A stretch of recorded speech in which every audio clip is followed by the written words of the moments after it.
Vous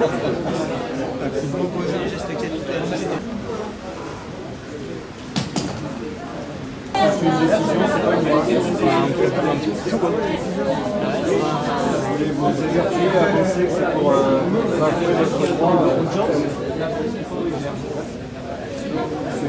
des raisons de communauté. Non, parce que ça me reprend.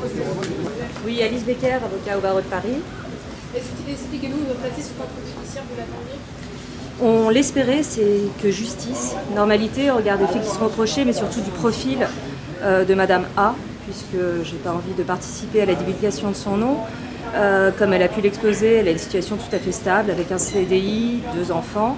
Ce dossier a pris des proportions complètement dingues, et je pense que les réquisitions de détention provisoire ne faisaient que écho à cette folie qui s'est emparée autour de ce dossier. Nous avons hâte de pouvoir nous expliquer au fond, de pouvoir expliquer exactement ce qui s'est passé. Une plainte va également être déposée par rapport à la façon dont l'enquête a été menée, puisque ça, vous avez pu en être témoin.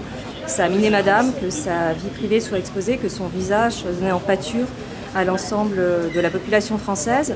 Nous avons hâte de pouvoir donner des explications sur l'ensemble des infractions qui sont reprochées et de pouvoir, pour un certain nombre d'entre elles, plaider une relaxe. Voilà. Quels sont justement les points sur lesquels, vous l'avez dit un peu à l'audience, sur lesquels il y a une contestation? Vous avez tous vu ces images, nous aurons sans doute une interprétation peut-être un peu différente, mais nous verrons ça le 1er juin prochain. Comment va-t-elle, elle, là?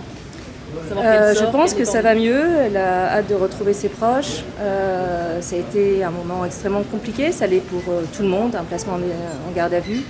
Elle a passé une nuit en plus au dépôt, elle a eu un traitement policier qui a été particulier puisqu'elle a été l'objet de la risée d'un certain nombre de fonctionnaires de police, donc ça a été très compliqué.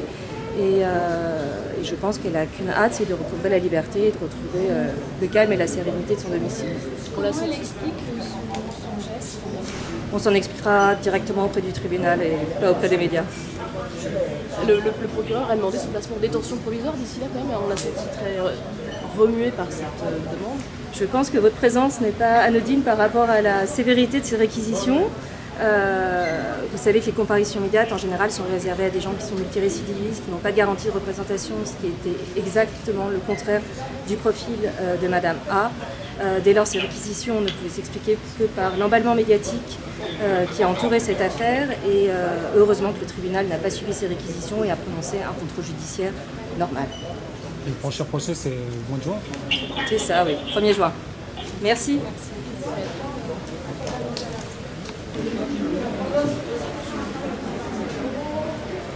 Andréi, Jérôme, et voilà, je suis l'avocat du pompier, de la brigade des sapeurs-pompiers dans ce dossier, partie civile. Quelle est votre première réaction, là, ce renvoi? Écoutez, il n'y a pas de grande surprise. Objectivement, compte tenu des garanties de représentation, de l'absence de casier judiciaire, le contrôle judiciaire était assez prévisible. Qu'est-ce que vous attendez, vous, du 1er juin, donc de l'audience? Déjà des explications de la part de cette dame, parce que jusqu'à maintenant, il n'y en a pas eu. Donc, des explications de sa part, et puis on verra ce qui se passera effectivement à cette audience. Mais c'est un comportement qui est très grave, compte tenu du fait que, en réalité, le feu que le pompier essayait d'éteindre était un feu dangereux, dans le sens où il allait se propager à un immeuble juste à côté, un immeuble d'habitation. Que donc il y avait des grosses fumées qui pouvaient intoxiquer des gens, des habitants, et qu'il y avait une nécessité d'intervenir très rapidement sur ce feu pour pouvoir l'éteindre. Et c'est en ça que c'est un comportement extrêmement dangereux, au-delà du fait qu'ensuite elle se permette de frapper ce pompier qui n'est là que pour éteindre le feu, sauver des vies. Dans quel état est-il? C'est sûr que les pompiers en ont clairement ras-le-bol de se faire agresser, parce que ces images sont révélatrices d'une situation qui est désormais, je dirais, quasi quotidienne et en tout cas trop fréquente, où on a des pompiers qui, dans l'exercice de leurs fonctions et de leur mission, se font régulièrement agresser. Et ça, c'est franchement inadmissible. Et ils en ont ras-le-bol de ce genre de comportement et d'agression gratuite. On sera présent, lui, le 1er juin? Certainement, je pense qu'il sera présent. Pourquoi il n'est pas venu aujourd'hui? Alors, pour différentes raisons d'ordre personnel, mais Bon, en plus, on n'était pas certain que le dossier soit pris au fond, ce qui était le cas, puisqu'il y a une demande de renvoi. Voilà, mais il sera présent lors de la prochaine audience. Il compte lui porter plainte lui-même? Pardon. Honneur aux dames.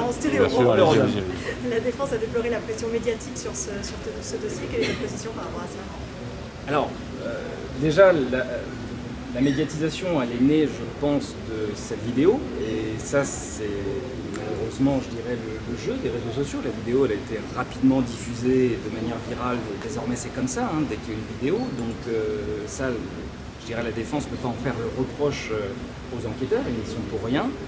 Et puis, me semble-t-il que du côté des proches de cette dame, il y a aussi eu des interviews données sur des plateaux télé donc, qui ont entretenu cette médiatisation. Donc, vous voyez, c'est pas très cohérent. Il va lui-même porter plainte contre elle, spécifiquement? Qui donc? Lui, le pompier. Ah, c'est fait, oui. D'accord, ok. Ah oui, il a déposé plainte immédiatement, le jour même. Merci. Mais je vous en prie.